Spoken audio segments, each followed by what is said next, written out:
तो चलिए देखते हैं कि अधिगम को प्रभावित करने वाले कौन कौन से कारक हैं। अधिगम को प्रभावित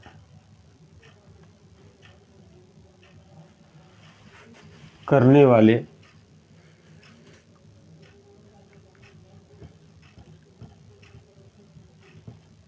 कारक।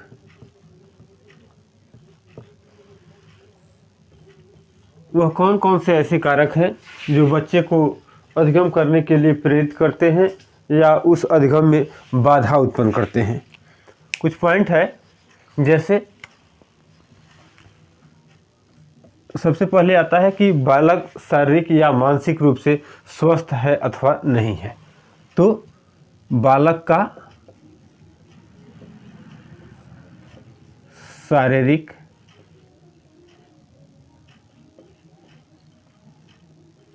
एवं मानसिक स्वास्थ्य,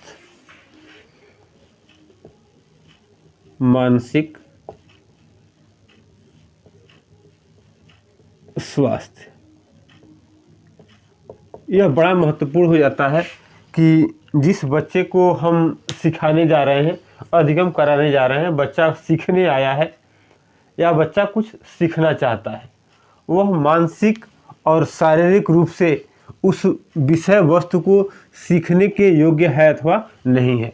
जैसे शारीरिक स्वास्थ्य से मतलब क्या है कि बच्चे का शरीर स्वस्थ है अथवा नहीं है। जैसे वह बीमार तो नहीं है, अगर वह बीमार है तो उसे अधिगम ठीक प्रकार से नहीं कराया जा सकता। उसे अगर वह चोट लगी है, वह किसी पीड़ा से, दर्द से ग्रसित है शारीरिक रूप से, तो उसको अधिगम कराना बड़ा कठिन हो जाएगा। इसलिए शारीरिक स्वास्थ्य का होना बहुत ज़रूरी है। अगर वह बीमार है, शारीरिक चोट से ग्रसित है, दर्द से ग्रसित है, उसे किसी प्रकार की पीड़ा है, तो उस बच्चे को ठीक प्रकार से शिक्षा नहीं दी जा सकती या कोई भी अधिगम का कार्य, सीखने से संबंधित कार्य को आसान तरीके से नहीं कराया जा सकता है। इसलिए आवश्यक क्या है कि बच्चा हृष्ट-पुष्ट हो, स्वस्थ हो और वह उसके शरीर में किसी प्रकार का दर्द न हो। अगर उसे कोई कष्ट है, शारीरिक कष्ट है, तो उस कष्ट की वजह से बच्चे का अधिगम क्या हो सकता है, प्रभावित हो सकता है। अब मानसिक स्वास्थ्य की बात करते हैं। मानसिक स्वास्थ्य से मेरा मतलब क्या है कि उसकी बुद्धि से,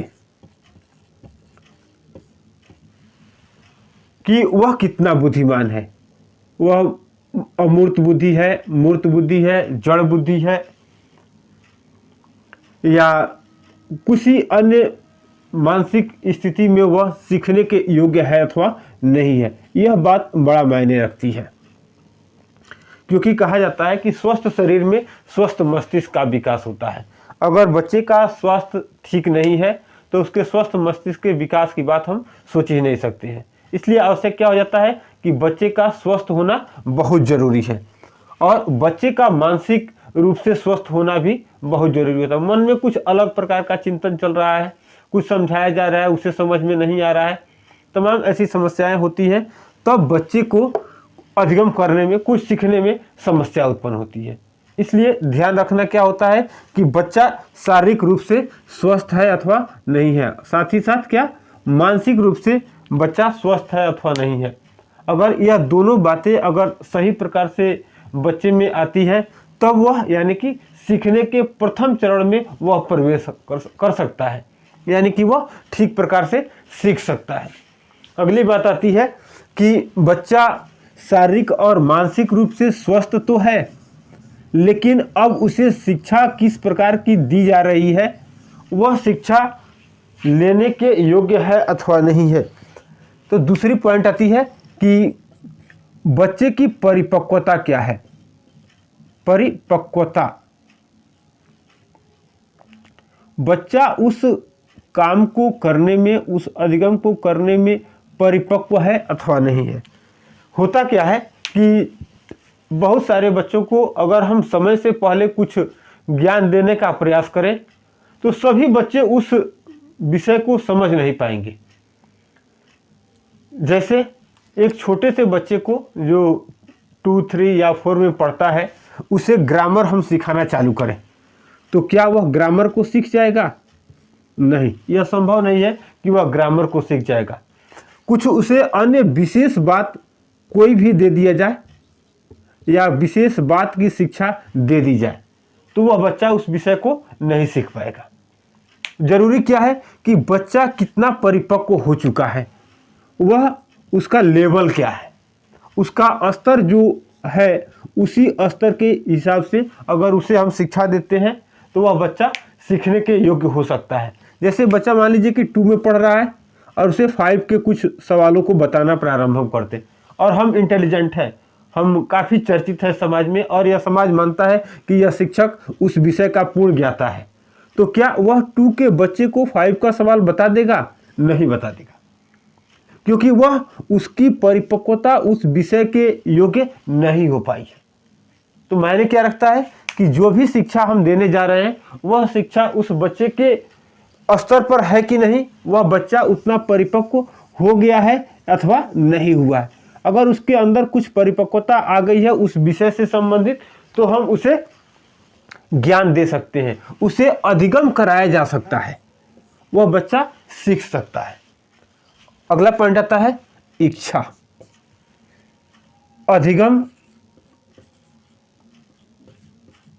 अधिगम की इच्छा, यहाँ मतलब मेरा है रुचि से, कि बच्चे की उसमें रुचि है अथवा नहीं है। जिस किसी विषय वस्तु को हम पढ़ाने जा रहे हैं, बच्चा उस अधिगम को करना चाहता है तो क्या उस अधिगम की इच्छा उस बच्चे को है? बच्चा उसमें रुचि ले रहा है अथवा नहीं ले रहा है? अगर नहीं ले रहा है तो उसका कारण क्या है? माता पिता और शिक्षक, माता पिता और शिक्षक को इस बात का ध्यान रखना होगा कि बच्चे की किसी काम में रुचि है अथवा नहीं है, वह इच्छा रखता है अथवा नहीं रखता है। नहीं रखता है तो उसका कारण क्या है? अगर उसके कारण को हम सही प्रकार से जान पाएंगे तब उसको हम अधिगम करा सकते हैं, अन्यथा यह संभव नहीं है कि वह बच्चा अधिगम कर सके। वह विद्यालय जाएगा, वह घर पर होमवर्क करेगा, वह घर पर पढ़ाई करेगा, वह अधिगम करने की कोशिश करेगा, लेकिन कब करेगा? दबाव में। वह दबाव में करेगा, या तो शिक्षक के दबाव में करे या माता पिता के दबाव में करे। अधिगम तो वह कर रहा है, लेकिन वह पूर्णतया अधिगम को प्राप्त कर रहा है अथवा नहीं, यह डिपेंड करता है उस परिस्थिति पर कि बच्चे की इच्छा है अथवा नहीं है, बच्चा उस विषय में रुचि ले रहा है कि नहीं ले रहा है। अगर शिक्षक कक्षा में उसे पढ़ा रहा है तो उस शिक्षक को यह इस बात का ध्यान रखना चाहिए कि मेरा वह अधिगम का विषय रुचिपूर्वक बच्चा अधिगम कर रहा है अथवा नहीं कर रहा है, बच्चे की उसमें रुचि है अथवा नहीं है। अगर बच्चे की रुचि उस विषय में नहीं है तो बच्चा अधिगम ठीक प्रकार से नहीं कर पाएगा। 1, 2, 4 पॉइंट को जान लिया तो वह मायने नहीं रखता है। अधिगम का मतलब है कि बच्चा जिस विषय का अध्ययन कर रहा है उसमें वह ज्ञान हासिल कर ले जो विषय उसे बताया जा रहा है। अगर ऐसा हो पाता है तब तो वह सकारात्मक है, लेकिन अगर नहीं हो पा रहा है तो वह उसका एक प्रभावित करने वाला कारक आ जाएगा, सकारात्मक या नकारात्मक दृष्टिकोण से। अगली बात आती है कि बच्चा जहां अधिगम कर रहा है, जिस विषय का अधिगम करने के लिए गया है, वहां का वातावरण कैसा है? वातावरण कैसा है? जैसे बच्चा विद्यालय में गया है तो स्कूल का वातावरण कैसा है? बच्चा समाज में गया है तो समाज का वातावरण कैसा है? बच्चा घर पर है तो परिवार का वातावरण कैसा है? यह संपूर्ण वातावरण बच्चे के अधिगम को क्या करता है? प्रभावित करता है। अगर स्कूल का वातावरण जैसे साफ सफाई है अथवा नहीं है, सफाई है अथवा नहीं है, स्कूल में प्रॉपर प्रकाश है अथवा नहीं है, प्रॉपर कक्षाएं चल रही है अथवा नहीं चल रही है, वह भी उस बच्चे को अधिगम करने के लिए प्रेरित करता है या उसे ऋणात्मक रूप में प्रभावित करता है कि साफ सफाई कितनी है, कक्षा में प्रकाश कितना है, कक्षाएं किस प्रकार से चल रही हैं। अगर समाज में वह जा रहा है तो समाज का वातावरण कैसा है, परिवार में वह अधिगम करना चाहता है, अधिगम कर रहा है, कुछ होमवर्क कर रहा है, कुछ अतिरिक्त सीखने का वह बच्चा प्रयास कर रहा है। तो अब मैंने यह रखता है कि परिवार में कोलाहल है, परिवार में कलह व्याप्त है या कुछ अवांछनीय गतिविधियां वह और कार्य कर रही हैं। अगर इस स्थिति में बच्चा अधिगम करना भी चाहता है या अभिभावक कराना भी चाहता है तो वह परिवार में उसे अधिगम नहीं करा सकता। समाज उसे अच्छी प्रकार से किसी बात की शिक्षा नहीं दे सकती, या साफ सफाई नहीं है, प्रॉपर शिक्षक नहीं आते, प्रॉपर क्लासरूम में प्रकाश नहीं है, ब्लैक बोर्ड सही नहीं है, चाक सही प्रकार से नहीं चल रहा है ब्लैक बोर्ड पर। तमाम ऐसे कारक हैं जो वातावरण के अंतर्गत आते हैं।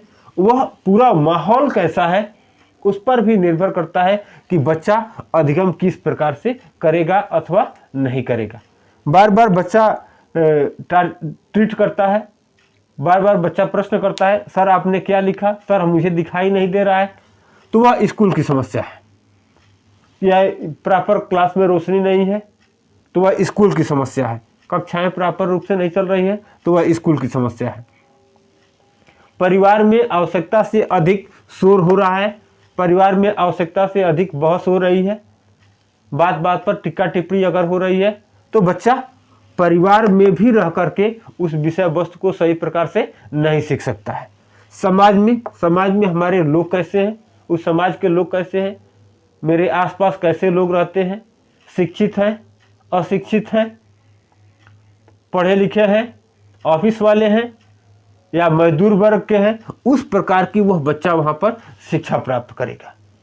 तो अब बच्चे के अनुकूल है अथवा नहीं है, बच्चे का उसमें भविष्य उज्जवल हो सकता है अथवा नहीं हो सकता है, यह बात वहाँ पर बड़ा महत्वपूर्ण हो जाती है। अगला पॉइंट आता है कि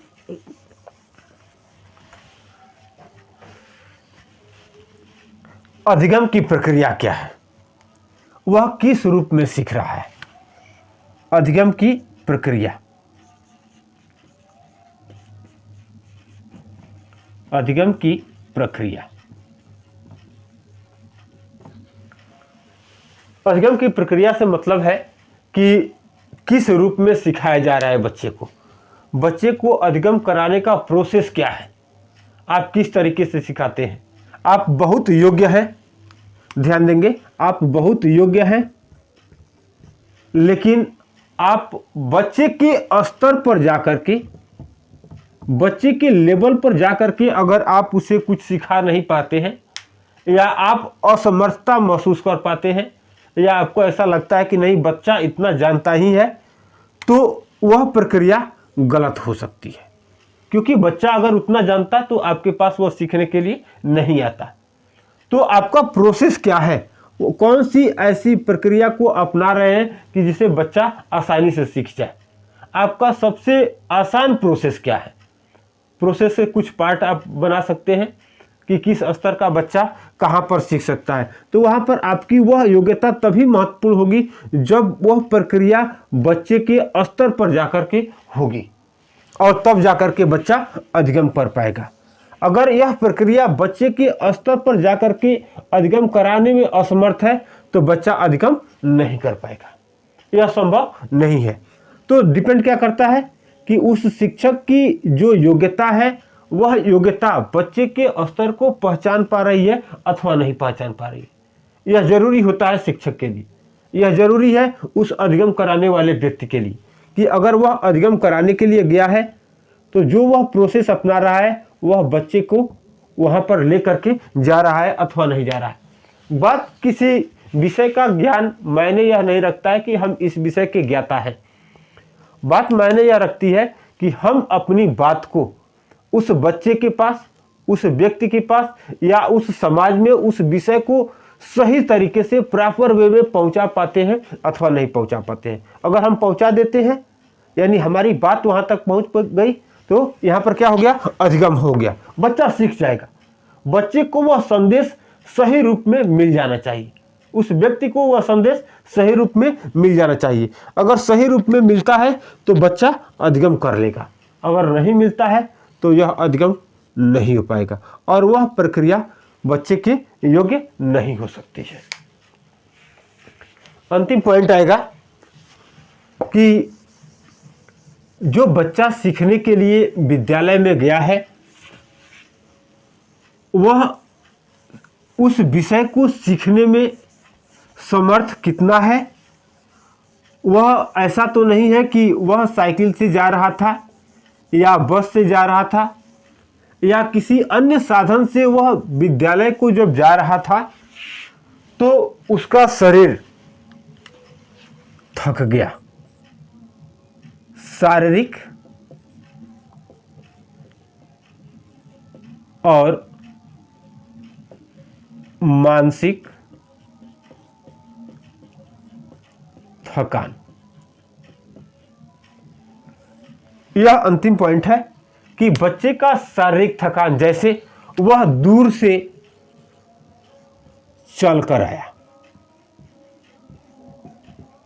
अगर वह बहुत दूरी तय करके पैदल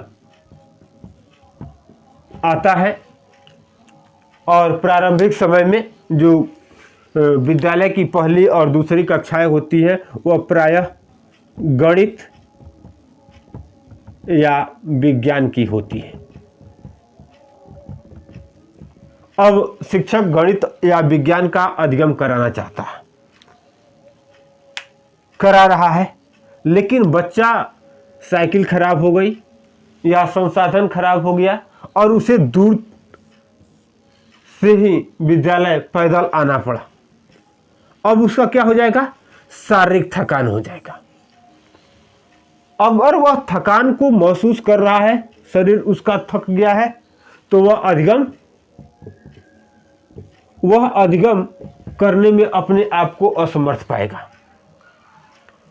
गणित का शिक्षक गणित पढ़ा रहा है या विज्ञान का शिक्षक विज्ञान पढ़ा रहा है और वह पैदल दूर रांचल क्षेत्र से चल करके आया है, विपरीत परिस्थिति हो गई आज, तो वह कक्षा के बारे में, विषय के बारे में बहुत कुछ विचार विमर्श करते हुए आ रहा है। आज पता नहीं क्या पढ़ा दिया गया होगा, आज कहाँ तक सर पहुंच गए होंगे, बच्चे क्या क्या सीख लिए होंगे।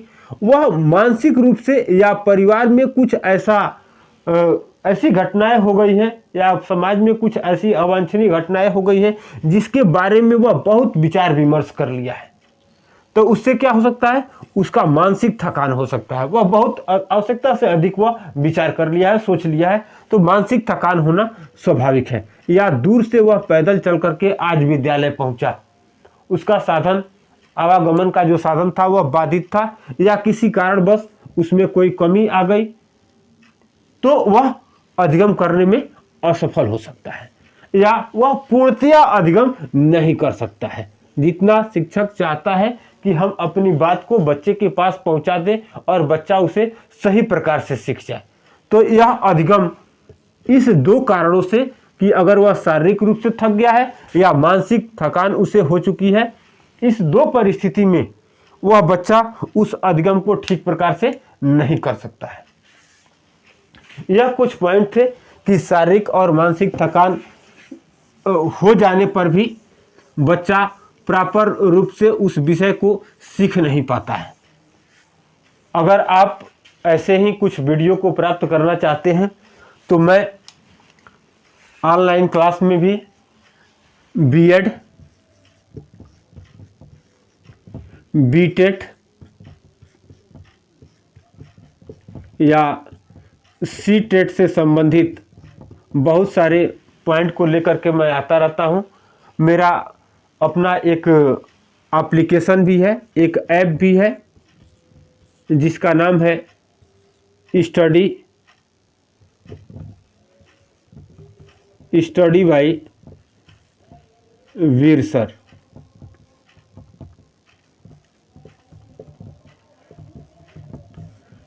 एक एप्लीकेशन मेरा है स्टडी बाय वीर सर के नाम से, आप उस पर मुझे संपर्क कर सकते हैं।